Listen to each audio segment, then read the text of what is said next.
probably the most successful, hugest rock band in the entire world. Go on. He has got an incredible, it is incredible, 70 gold discs. Go So he on. must have the biggest toilet in the world. And he's also sold 40 million albums. So not only is he hairy, he is rich and talented. It is, of course, the stupendous. I love that word, stupendous. Because it Jon Bon Jovi. The derivative is stupid. Is that Do you why? have a hairy back? No. That's lucky, isn't it? Can I take my word for it? Yeah. I'm going to, yeah. My wife told me she would never marry a guy that had a hairy back. Do you think it'll start growing now? No, I hope Because not. it seems to when you That's get what older. happens when you get older. No, I'm old now, so it's not. It'll start just in the middle of your back down there, Yeah. and then you'll have a hairy pair of underpants growing and a hairy back. Sorry, I don't think I have to worry about that one. Oh, but I've worked myself into a lather just See? thinking about it. If you come over and you can check it out for me. I'll check it out in maybe 5 years. Thank you. Now, you're in the middle of a world tour at the moment. Mm-hmm. Is it fun, or is it just exhausting and wearing? It can be. I mean, in all honesty, if I tell you it was all, peaches and cream every day. Sometimes it's great, and there's other days that you just wish you were a shoe salesman again, But it's going so well these days that I'm happy. I'm happy to be doing it. Now, after your big tour that you did in 1988, you had a gap because you seemed to be so exhausted. How exhausted were you? Did you go mad? Slightly. Yeah, I mean, I didn't want to unpack my suitcase. But that tour lasted until 90, you see, so by February of 90, when it finally ended, we were pretty delirious, yeah. I mean, we all got free tickets to summer school, and everybody had to go and just dry out and cool out and get away from touring and making music for a while. So when we came back, it was with a fresh sense, So let's talk about something important. I've got to... Who decorates this stuff? This is Elvis's old bed. Whoa, in that case.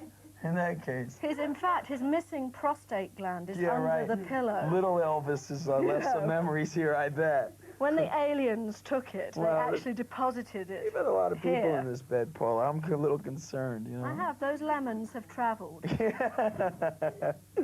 I've seen your list. It's more impressive than my own. Ooh.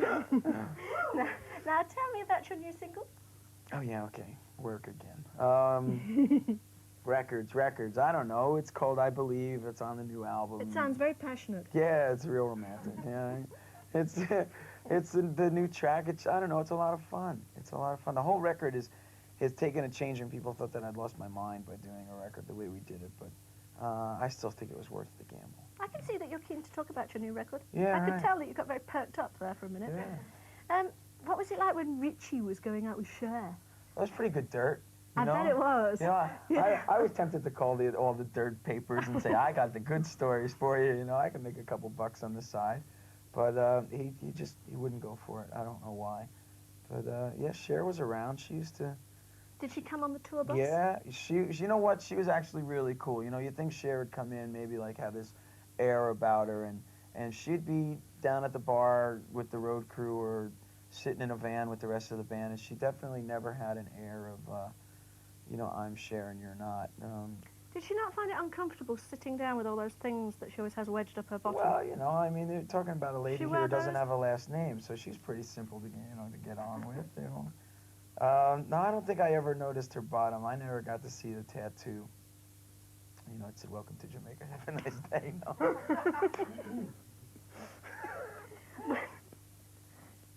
Well, she's lost weight. I'm sure she's a lovely girl. She's a lovely girl. Did she mother you all? No, she didn't mother me. Is it true that your father runs your fan club with the local vicar? My mother does. I was almost there. That was quite accurate for me. Yeah. That was quite good for me. That was heavily researched.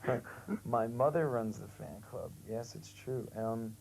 We had one of those where, okay, rock and roll band, big rock band needs fan club, and you hand it over to some guy and he steals money from little girls. And they never find out anything or hear anything or do anything. And so we decided, like everything else, to fire the big everythings and get back to basics. And so my mom does run the fan club, but she tells him way too much, you know. Yeah, because your I mother should go must back have to a the very big different company. view. Yeah, I know, definitely. Imagine that could be Yeah. hell. It's penance. That's my guilty Catholic upbringing. Penance. You've got married Mm-hmm. in Las Vegas. Very nice legs, Paula. Do you think you? I've just immediately covered them up. You got married in Las Vegas. Mm-hmm. Was it a riotous wedding? A riotous wedding? Yeah. No. Which chapel did you get married in? Graceland. I got married in the Little Chapel of the West. That's pretty cool. Did they Yeah. have like the cowboy marry you? Did he pull out a gun? No, but what happened was they gave me my bouquet out of the freezer. And the whole way up the aisle, I went like this because it was frozen and it was like holding on to this terrible frozen thing. And then somebody in the background sang the Indian love call. Great. Did That's they give quite it back? Did you have to give the bouquet No, back? I kept the bouquet, Oh, but that's pretty cool. it thawed as the evening went on. It was like those things where they chop your head off to preserve you and Right. it goes all soggy. Right. No, at Graceland they have somebody sing "I Can't Help Falling in Love with You," and it's an Elvis impersonator. But then the preacher guy sold the story to Entertainment Tonight. And ours did. It was awful. It was awful. That I must thought be we how got they away make their with it. money. Yeah, it's great on this side here. I'm thinking, you know, this old reverend guy, he hasn't got a clue who I am. He goes, "What do you do?" I go, "I'm in construction," you know, and I thought I got away with this whole thing. Flew back to L.A. where the band were staying, and they all, actually, we were talking about it last night. They said, "We knew you went to get married because you hate Vegas." And yeah, I guess I do. And I went out, did it, got back before the bar even closed. We were in and out of there. And the band and everyone else realized it on Entertainment Tonight about 3 days later. But I think that was the way to do it. And now you've got a little girl. Mm-hmm. Has this changed things? It's hard to say because she's not very old yet. She's just shy of 4 months, but it sure is a lot of fun. I mean, it really is. I wasn't much of a baby kind of guy, you know. I didn't want to hold everybody's kids, and you know, I hear them crying, and I go, "Oh, go back to mom." But it's pretty neat, you know. And she's on the road, and she likes it, and seems to adjust well to the jet lag, so it's cool. What will you do if she brings home a rock star? I'll sit Junior down and say, "I've seen it, I've done it." I'll slap him in the back of the head. And then as long as he has enough money to take out me and my daughter, then we can go. In the past, in interviews, you've said things like, rock and roll is your life. Oh, my. You don't still think that, do you? Well, I think I mean it in a different way. You know, it's the touring aspect and the recording aspect of my life have become so much of what I do that everything else has to revolve around it. And so for the last, 10 years now, for the better part of that, all I've done is record and write and record and write. And so when I finally took a break and I realized what a life could be, I started to enjoy it. And though, yeah, I would have to think that right now it is my life because I can't go home for football season in America again this year. It's not my life where I don't have to do it. You know what I mean? I want to do it. I want to be here. So I am, and I guess in that regard it is. Are you vain? I don't think so. I don't think so. I'm not one to worry about fashion. I'm so out of fashion, I'm in fashion again. That's the way I look at it, you know. And as far as the whole designer clothes to model girls to this to that, it was just never me. And so I don't think vanity really entered the picture, you know. So you don't sort of stand in front of the mirror practicing your next stage move? Yeah, right. No. You know, perfecting the crotch grab. Yeah, right. No, I don't think so. I don't think so. So what is it next? When do you have another break? End of the year. Well, you know, we've got a 10-day break here, a week there. But we're going to work till the end of the year. And then I'm going to take a nice break and with the hope of starting a record again next year. Get right back in, you know. We're having some fun again, so it's okay. Jon, it's been totally terrific being on the bed with you. Thank you, dear. Absolutely marvellous. So I feel used. I'm just one of many in the bed.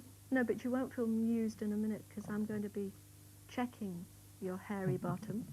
I'm actually going to nair your bikini line. Oh. And we're going to have lots of fun. But unfortunately, you won't be able to see that because it's time to go over to Peter Smith with the final Big Breakfast birthday news headlines. Not to worry, we're going to be filming this at 7.